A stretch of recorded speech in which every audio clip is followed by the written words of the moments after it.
The last horror film, 1982. An obsessive New York cab driver dreams of becoming a famous horror director. When his favorite Scream Queen actress travels to the Cannes Film Festival, he follows, convinced he can cast her in the movie he's destined to make. His fantasy grows more elaborate the closer he gets to her world. At the festival, reality and imagination start to overlap. People connected to the actress begin turning up dead, and his behavior draws attention from those around him. The film keeps the question open. Is he the threat, a witness, or something in between? Directed by David Winters, the movie was shot guerrilla style during the Real Cannes Film Festival, using live crowds and locations for authenticity. Joe Spinell's performance is intense and uncomfortable, in a very human way, presenting the character as both delusional and oddly sympathetic. Caroline Munro plays a version of herself, which adds a self-aware meta-layer to the story. Effects are practical and straightforward, with brief, low-budget slasher-style attack scenes. The bigger hook is the setting, real festival energy colliding with a grim character study about obsession and movie-making.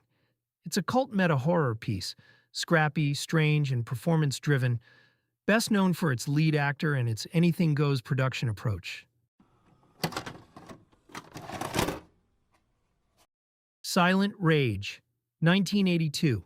A quiet Texas community is shaken when a disturbed man embarks on a sudden killing spree, attacking anyone in his path with mechanical brutality. Shot down by police and declared dead, his story should end there. But experimental medical procedures revive him, accelerating his cellular regeneration and turning him into something that heals as fast as it's wounded. Once he escapes the hospital, the violence resumes. Only now bullets and beatings barely slow him down. Each encounter leaves him bloodied for only seconds before flesh seals and bone resets. Chuck Norris plays Sheriff Dan Stevens, a lawman forced into a confrontation that shifts from routine manhunt to endurance test. The film moves between small-town investigation and sudden bursts of violence, hospital corridors, quiet homes, empty streets, with the revived killer advancing in near silence. The science experiment angle lingers in the background, but the focus becomes physical inevitability. No matter how hard he's hit, he keeps rising. Regeneration effects, bullets removed from closing wounds, flesh repairing itself, give the premise a clinical edge that contrasts with the raw, hand-to-hand combat. By the time the final act arrives, procedure gives way to prolonged confrontation, stretching into an extended showdown of disciplined martial arts against a body that refuses to break. Action structure and horror mechanics collide without either fully yielding. The Beast Within, 1982. Something happened in the woods years ago. A honeymoon turned violent. A secret buried in a small Mississippi town that never wanted questions asked. Now, as adolescence hits, a teenage boy begins suffering seizures and uncontrollable rage. His appetite changes. His skin reacts strangely. His behavior grows erratic. Doctors offer no answers. His parents retrace their steps back to the rural town where the original attack occurred, discovering whispers of revenge, an old murder swept aside, and a local legend that was never laid to rest. The deeper they dig, the more the town closes ranks. The transformation unfolds slowly at first. Mood swings, physical distress, unexplained illness, before erupting into one of the era's more elaborate practical metamorphoses. Skin splits, bones push outward. An insect-like anatomy tears free in stages, forcing its way through human form in a prolonged and painful emergence. The creature that emerges is neither fully human nor entirely alien, tying the boy's condition directly to the town's hidden history and a crime rooted in vengeance. Humidity, isolation, and generational guilt hang over the story. Family desperation collides with regional conspiracy as past violence literally resurfaces in the present. Turkey Shoot, 1982. In a near-future police state, political prisoners and social outcasts are sent to remote detention camps for rehabilitation. Control is harsh, oversight is minimal, and cruelty is built into the system. The most feared punishment is a special event where selected inmates are released into the wild and hunted for sport by wealthy patrons. A small group of prisoners is chosen for the next run and given a simple deal: survive the chase and earn freedom. Once released, they're pursued across rough terrain by armed trackers, vehicles, and trained hunters. Strategy and endurance become their only advantages. Directed by Brian Trenchard Smith, this Australian dystopian action horror film blends survival thriller structure with exploitation-style spectacle. The cast plays the conflict straight, grounding the extreme premise with committed performances on both sides of the hunt. Effects and action are practical.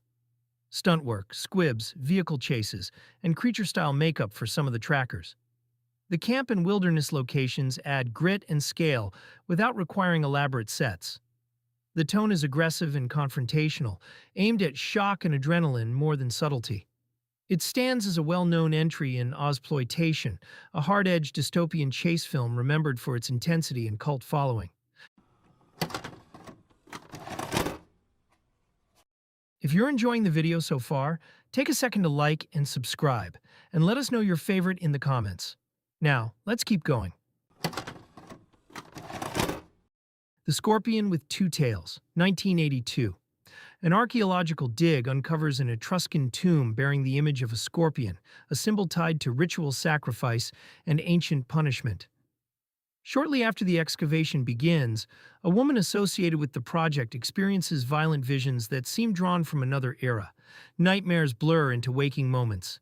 Symbols reappear in unexpected places. Murders follow. Victims connected to the dig are killed in ways that echo ceremonies performed centuries earlier. Each death feels staged, deliberate, and ritualistic. Flashbacks reveal fragments of ancient rites. Stone altars, ceremonial garments, sacrificial imagery, mirrored by present-day violence. The scorpion symbol becomes both warning and calling card, marking those who disturb what was meant to remain sealed. Possession, prophecy, and human conspiracy overlap as characters attempt to determine whether the killings stem from a vengeful spirit or a living hand reenacting the past. Blood Tide, 1982. Off the coast of a sunlit Greek island, divers searching for long-lost treasure uncover more than relics. Beneath the water lies an ancient prison, and the disturbance awakens a creature once worshipped and feared by a secretive cult still living among the island's cliffs. As unexplained deaths begin along the shoreline, torchlit gatherings resume. Ritual chants echo across stone ruins. Preparations for sacrifice are made in the belief that appeasement will calm the beast below. Outsiders, unaware of the island's history, find themselves caught between the resurfaced monster and villagers who see tradition as survival. The Mediterranean landscape dominates the film's identity. Bright coastal vistas by day, dark caverns, and shifting water by night. The creature appears in fragments, tentacles slicing through the surface, shadows beneath divers, brief glimpses during chaotic attacks. Its presence is felt as much as seen. Myth, isolation, and creature feature suspense intertwine as the island's buried past collides with modern intrusion, turning paradise into contested territory. The Forest, 1982. Two couples head into the mountains for a weekend of camping, far from phones, roads, or help. They bring tents, coolers, and the assumption that the wilderness is empty. It isn't. Living in a cave deep in the woods is a man who murdered his own family and now claims the forest as his territory. He speaks to their ghosts. He revisits the night of the killings in fractured memories. And when strangers trespass, he stalks them methodically. The forest becomes a maze of blind corners and narrow trails, every clearing a potential ambush point. The film alternates between present-day stalking and fragmented flashbacks, explaining his descent into violence. Axe attacks come suddenly. Between killings, apparitions of his wife and children appear, hovering at the edge of scenes like unfinished business, watching but never intervening. Shot largely outdoors, the production leans heavily on terrain, dense trees, uneven ground, rocky outcrops, to create isolation. Dialogue-heavy stretches of campsite banter are interrupted by abrupt bursts of brutality, creating an uneven rhythm that shifts between quiet wilderness and sudden bloodshed. Slasher mechanics share space with low-budget ghost story elements, giving the setting a strange mix of survival horror and lingering tragedy. Julie Darling, 1982. In a quiet household, affection slowly turns possessive. A teenage girl devotes herself entirely to her father, cultivating an image of loyalty and innocence that draws sympathy from everyone around her. When her mother becomes an obstacle, and later when a new romantic partner enters the picture, small adjustments begin. Conversations are steered, accusations are redirected. Carefully timed incidents shift blame elsewhere. The film unfolds in measured beats: school scenes, family dinners, private conversations where tone and implication matter more than raised voices. Each accident feels plausible. Each lie is placed with precision. Suspicion moves in the wrong direction again and again, protecting the architect behind the chaos. Violence, when it surfaces, is sudden and grounded. No spectacle, no flourish. The horror lies in patience and planning, in watching someone dismantle a household from within, while maintaining the appearance of vulnerability.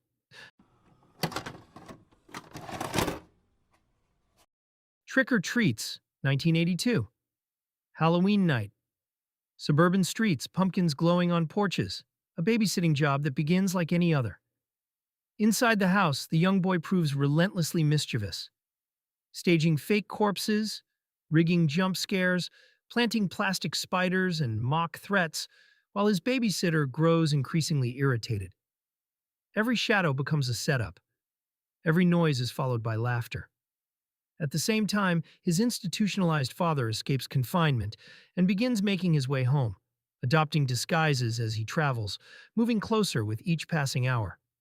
For most of the night, pranks dominate the action. Plastic skeletons collapse from closets. Recorded screams echo through hallways. Repeated gotcha moments blur the line between harmless games and something potentially real. The house itself becomes a maze of decorations and false alarms, keeping both the babysitter and the audience guessing whether any threat is genuine. Gradually, the outside danger tightens around the home. When the father finally arrives, the playful misdirection gives way to real confrontation. Costumes and masks, central to the holiday's spirit, shift from novelty to concealment, turning a night built on tricks into one driven by survival. The Black Room, 1982. Behind the facade of wealth and refinement, a brother and sister maintain a private ritual inside their sprawling mansion. Invitations are extended to unsuspecting young women. Drinks are poured. Doors are locked. Hidden within the estate is a sealed chamber known only as the Black Room, a space stripped of ornamentation, designed for control and confinement. The siblings' relationship is insular and obsessive, reinforcing their shared cruelty as they add victims to their hidden collection. Outside the mansion's walls, disappearances begin drawing the attention of law enforcement, and small inconsistencies in their public lives begin to surface. Much of the film unfolds indoors, moving between lavish dining areas and the stark emptiness of the concealed chamber. Scenes of detached conversation contrast with panic from those imprisoned below. The house functions as both sanctuary and trap, its architecture concealing violence behind polished surfaces. As scrutiny increases, cracks appear in the siblings' alliance. Control begins to slip. The secrecy that once protected them becomes increasingly fragile, tightening the atmosphere inside the estate as suspicion closes in.